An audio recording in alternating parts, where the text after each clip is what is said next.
Olá, eu sou a professora Jaqueline, essa é a nossa aula de língua portuguesa do 9º ano.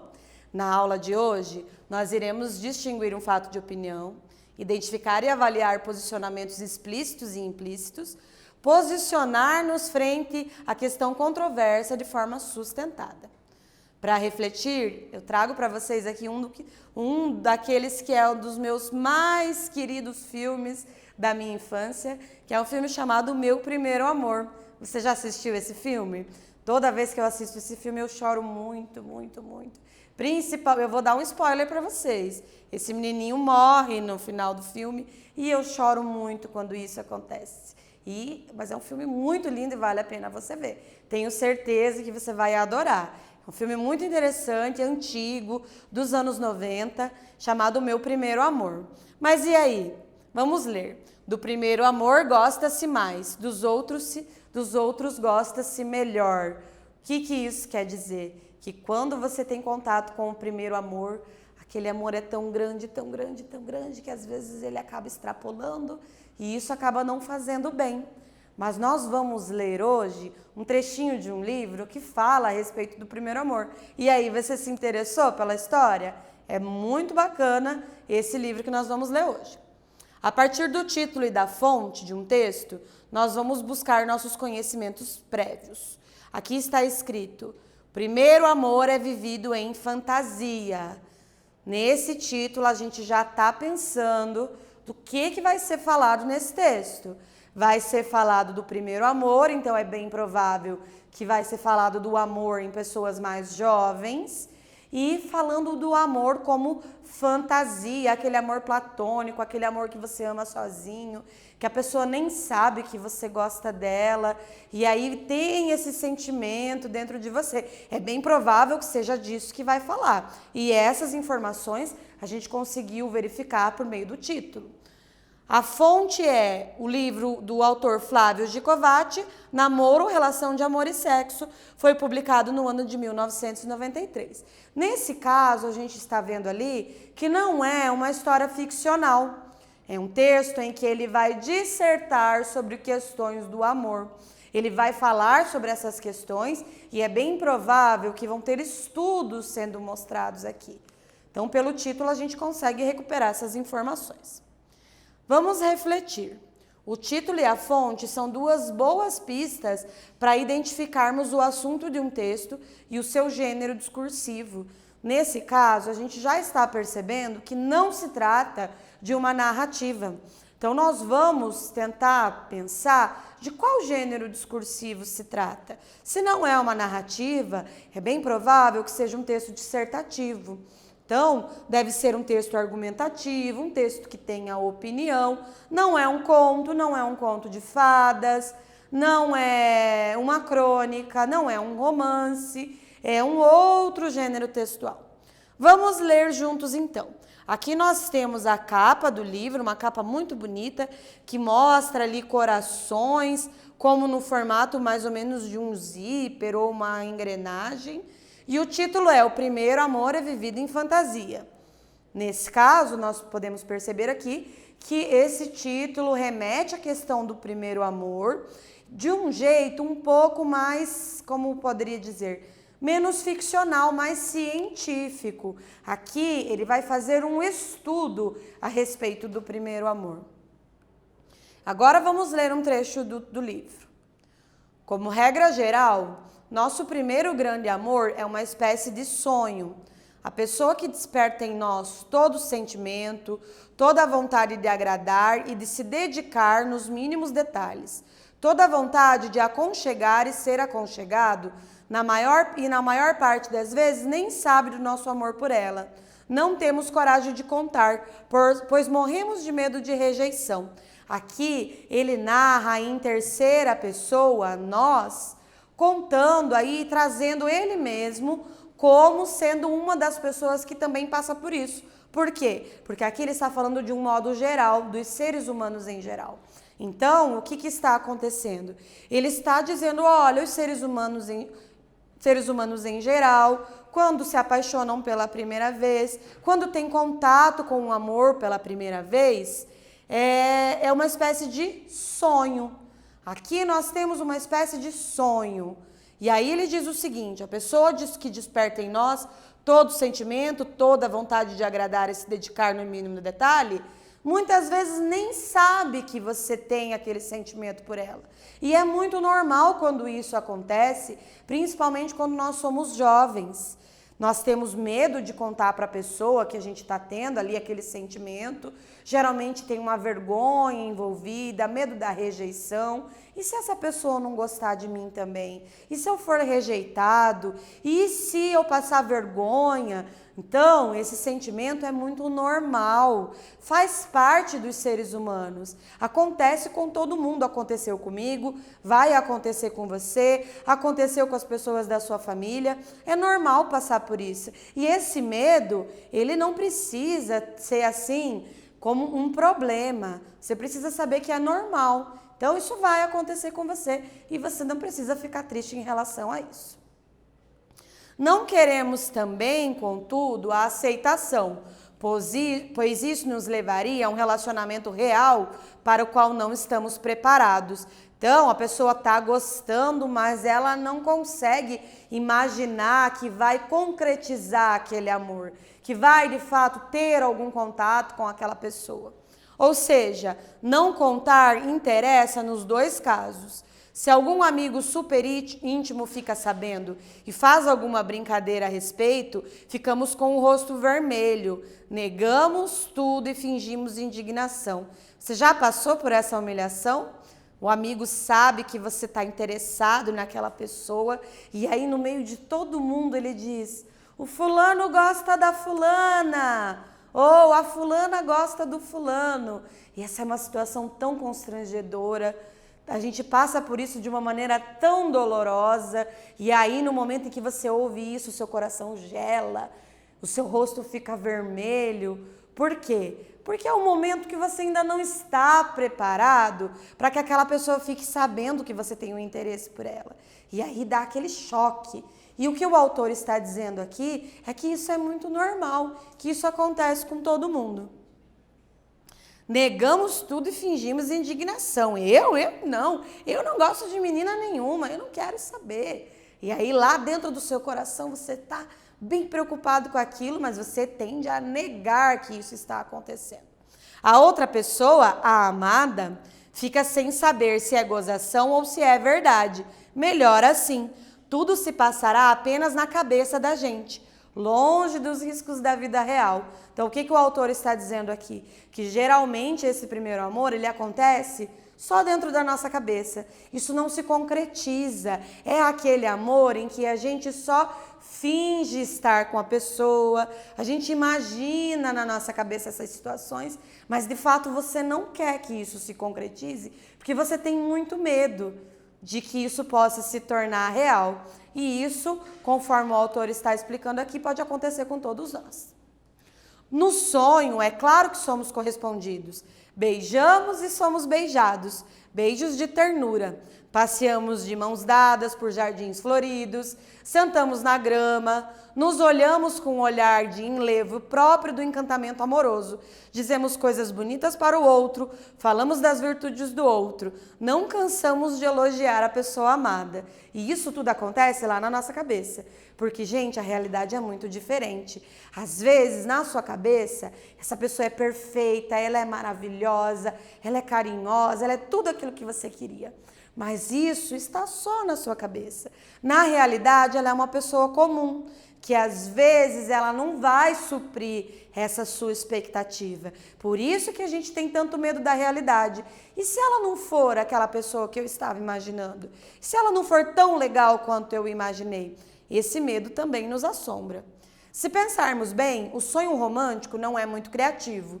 Quase sempre é a mesma história. As variações são mais de um cenário e figurino. O amor é o prazer da companhia, os elogios que esse prazer costuma trazer para os nossos lábios e também a insegurança, o medo de perder a pessoa que nos traz toda a felicidade.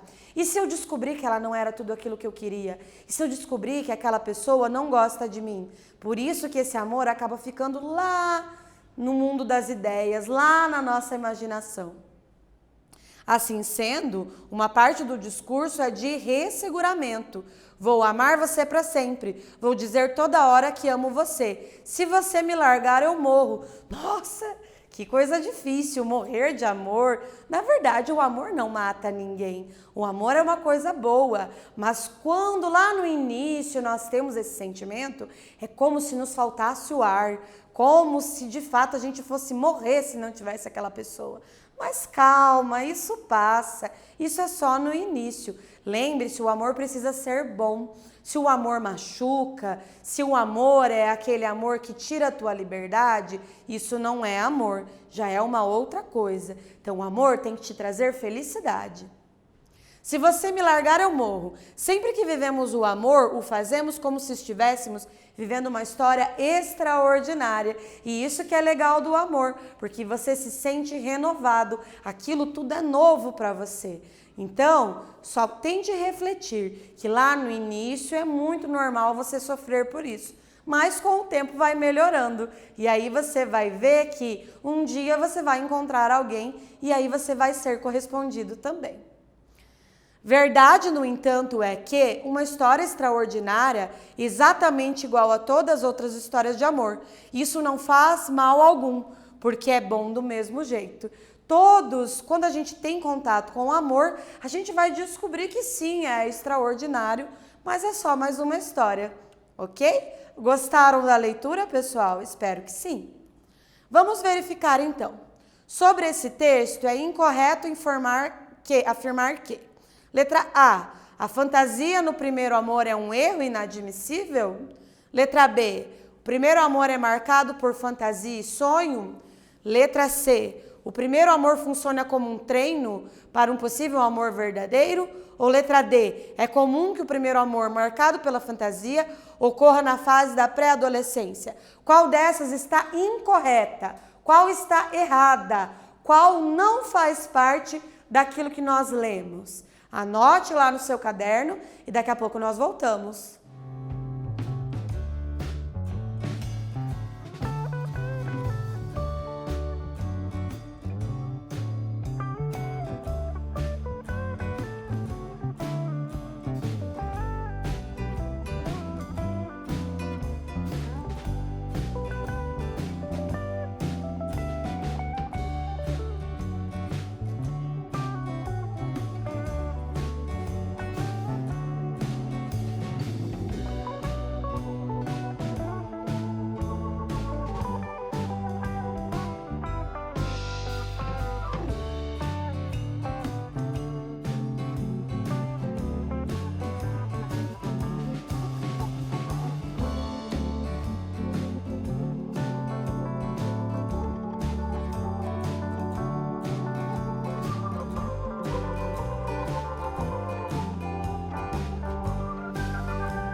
E aí, o que você respondeu? Vamos verificar? Nesse caso, todas estão corretas, menos a letra A, que diz a fantasia é um erro inadmissível. Gente, não tem erro inadmissível no amor. O que é inadmissível? Você negar a si mesmo. Você colocar esse amor na frente de tudo na sua vida. Mas sonhar, se apaixonar, o amor que fantasia, o amor que idealiza o outro, isso tudo é muito normal. Não é inadmissível. Então, a incorreta era a letra A. Atividade número 2. Podemos inferir qual o objetivo do texto? Explique. Aqui eu quero que você me explique que objetivo tinha a pessoa que estava escrevendo esse texto. O que ele queria com esse texto? Qual o objetivo dele? Anote lá no teu caderno e daqui a pouquinho eu retorno.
E aí, o que você respondeu?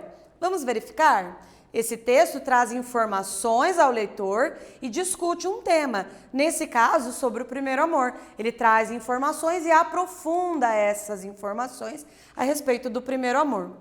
Agora nós vamos ver o que é um texto didático científico. Observamos que o texto científico apresenta informações embasadas em conhecimento fruto de estudos científicos sobre o tema, fundamentados pela voz de uma autoridade, um especialista no assunto. Este texto lido foi retirado de um livro, a gente já observou a capa aqui, que é Flávio Gicovati, Namoro, Relação de Amor e Sexo. Então nós temos aqui, vamos observar quem é o Flávio. Flávio Gicovati é psiquiatra, psicoterapeuta e escritor brasileiro. Ele nasceu em São Paulo em 11 de janeiro de 1943, morreu também em São Paulo em 2016. Ele escrevia regularmente sobre comportamento para jornais de grande circulação e revistas, além de falar com frequência sobre esse tema em programas de televisão. Nos últimos 30 anos, escreveu 25 livros sobre questões relacionadas à vida social, afetiva, sexual e seus reflexos na sociedade, também publicados em língua espanhola. E aí existem algumas outras obras dele. Sabendo agora quem é o autor, o que a gente consegue visualizar? Que ele produziu um texto e ele é uma autoridade científica no assunto. Entenderam?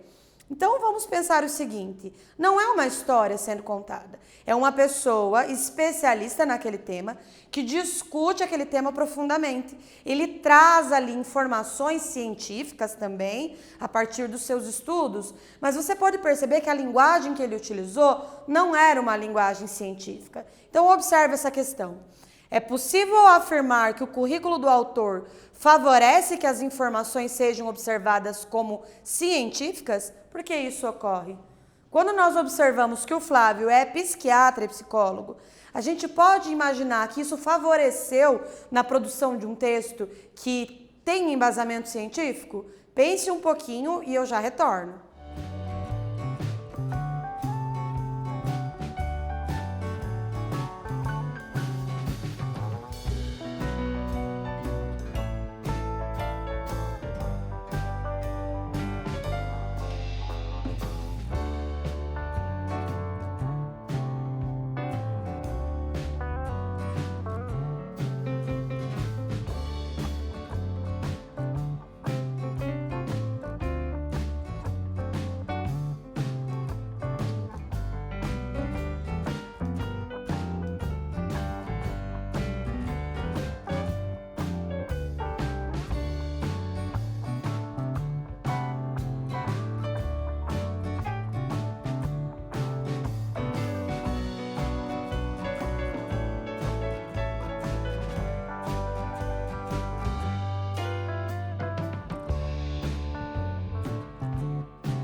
O que você respondeu? Vamos analisar. Por se tratar de um psiquiatra e pesquisador da área, a gente pode afirmar que a pesquisa dele tem cunho científico. Como assim cunho científico? É embasado em teoria. Ele não tirou isso de qualquer lugar. Ele não inventou essas teorias. Ele estudou para fazer isso. Então, ela tem embasamento científico. Na aula de hoje, nós estudamos o texto didático científico, que é esse texto que, apesar de ter embasamento científico, ele tem uma linguagem mais próxima do leitor, ele é uma linguagem mais fácil. Então, não é um texto de divulgação científica. É como o texto do Flávio, um texto leve, um texto interessante, voltado para o público leitor que gosta desse tipo de análise. Também compreendemos que ler passa por relacionar informações do contexto textual, fazendo inferências. Espero que vocês tenham gostado e até mais!